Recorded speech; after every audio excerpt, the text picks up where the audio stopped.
আল্লাহ রসুল সাল্লাল্লাহু আলাইহি ওয়াসাল্লামের জীবনী নিয়ে যদি কেউ কথা বলে, কিয়ামত পর্যন্ত বলতে থাকবে, বলে শেষ করা যাবে না।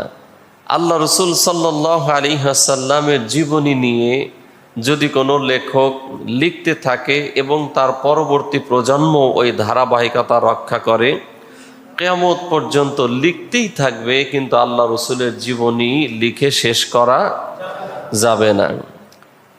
আল্লাহ রসুল সাল্লাল্লাহু আলাইহি ওয়াসাল্লামের জীবনী নিয়ে সেমিনার সিম্পোজিয়াম যদি কিয়ামত পর্যন্ত চলতেই থাকে, তার জীবনের আলোচনা করে ওই সেমিনার সিম্পোজিয়ামে কখনো শেষ করা সম্ভব হবে না।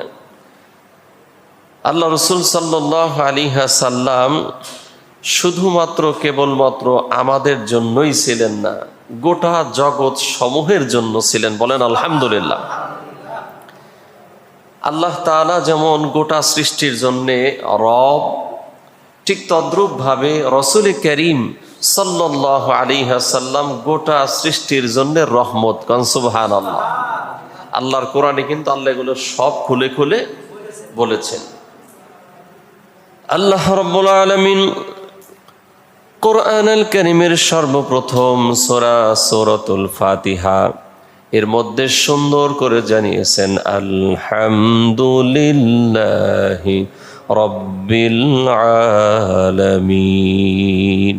রাসূল করিম সাল্লাল্লাহু আলাইহি ওয়াসাল্লামের জন্যও বলেছেন যে হে নবী, আপনাকে আমি জগৎ সমূহের জন্য রহমত করে পাঠিয়েছি। সুবহানাল্লাহ।